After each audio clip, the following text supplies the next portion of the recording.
Baik, Assalamualaikum warahmatullahi wabarakatuh.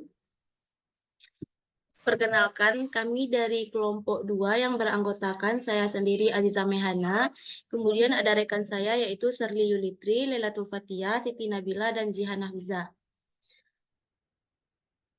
Baik, pada kesempatan ini kami akan melakukan diskusi mengenai yaitu tentang kontroversial yang merupakan intelijensi atau tes IQ. Nah, selamat siang semuanya. Di sini saya akan berperan sebagai moderator. Eh, Seperti yang dijelaskan sebelumnya, hari ini kita akan membahas tentang topik yang cukup kontroversial, yaitu intelijensi atau IQ. Nah, di mana teman-teman sebelumnya kan sudah menonton video yang telah disediakan. Menurut pandangan teman-teman sebagai mahasiswa tentang bagaimana menyikapi kontroversi ini, eh, dari berbagai teman-teman pada pagi ini, boleh tunjuk tangan bagaimana pendapatnya tentang menyikapi kontroversi ini.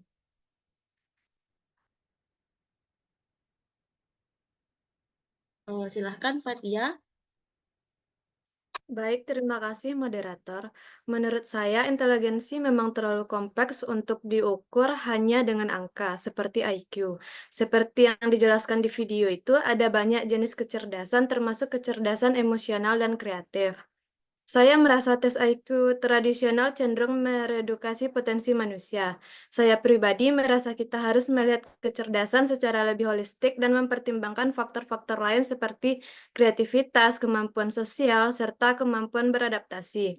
Jadi, sebagai mahasiswa, saya lebih cenderung untuk tidak tergantung pada hasil tes IQ saja, melainkan mengembangkan semua aspek potensi diri. Oke, terima kasih, Fatia. Eh, untuk selanjutnya, boleh saya tunjuk saja ya, untuk menurut pendapat Serli bagaimana? Oke, terima kasih moderator. Eh, saya setuju dengan Fatia karena memang dari pendapat ahli yang bernama Gardner, dia mengatakan bahwa ada berbagai jenis kecerdasan dan saya setuju juga bahwa kecerdasan manusia tidak bisa diukur hanya dengan satu angka saja. Dan menurut saya juga, kita juga tidak bisa sepenuhnya untuk mengabaikan tes IQ ini.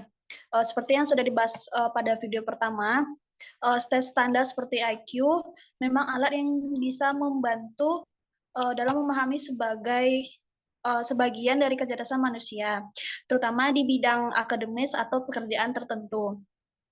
Dan namun, saya juga setuju bahwa tes IQ itu tidak mencerminkan keseluruhan potensi kita sebagai mahasiswa.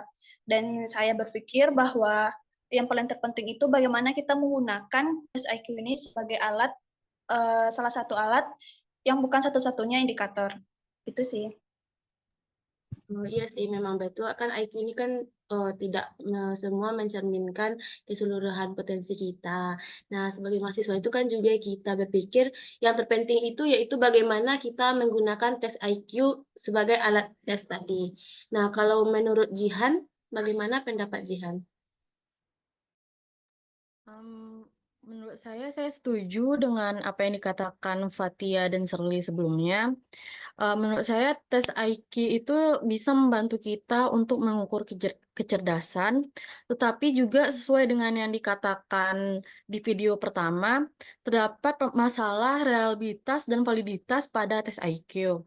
Hasil tes IQ mungkin tidak selalu akurat dalam menilai kecerdasan seseorang secara menyeluruh.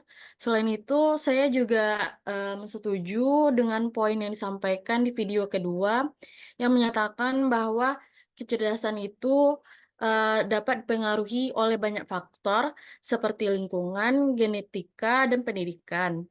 Sebagai mahasiswa, saya juga berpikir kita harus fokus pada pengembangan diri yang komprehensif, tidak hanya pada angka hasil yang dihasilkan oleh tes IQ. Sekian dari saya. Kembalikan kepada moderator. Nah, baik. Itu merupakan pendapat yang menarik juga. Jadi, kalau kita lihat ada beberapa risiko atau penyalahgunaan juga dalam tes IQ ini. Nah, untuk diskusi lebih lanjutnya, kecerdasan emosional kan. Oh iya.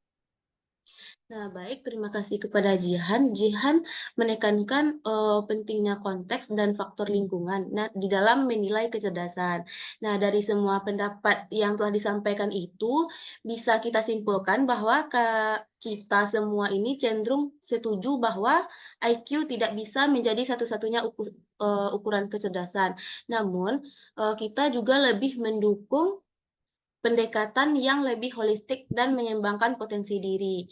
Nah, apakah ada yang ingin menambahkan sebelum kita mengakhiri diskusi? Kalau untuk Siti Nabila, bagaimana pendapatnya? Baik, terima kasih moderator. Sebenarnya saya agak bertentangan sedikit karena saya sebenarnya agak skeptis ya dengan tes IQ ini. Seperti yang dibahas di video kedua, tes IQ ini pernah digunakan untuk tujuan-tujuan yang tidak etis seperti eugenetika. Itu menunjukkan bahwa hasil tes IQ ini bisa sangat dipengaruhi oleh siapapun yang menggunakan dan bagaimana cara penggunaannya. Selain itu, tes IQ ini seringkali tidak adil bagi mereka yang mungkin berbakat di bidang tertentu, tapi tidak cocok dengan format tes standar. Dan saya pikir sebagai mahasiswa juga, kita harus lebih kritis terhadap hasil dari tes seperti ini dan tidak membiarkan angka IQ ini menentukan potensi kita. Mungkin hanya itu yang saya dapat sampaikan. Terima kasih. Oke, terima kasih kepada Nabila. Itu merupakan ide atau pendapat yang bagus juga. Kecerdasan emosional kan juga memang sering terabaikan, padahal sangat penting kan untuk kita saat ini. Nah, untuk diskusi kali ini mungkin sampai situ saja. Semoga membantu kita semua untuk lebih bijak dalam menyikapi isu tentang intelijensi dan pengukuran selanjutnya. Nah, mungkin sekian dari kelompok kami. Kalau ada salah dan kata mohon dimaafkan. Assalamualaikum warahmatullahi wabarakatuh.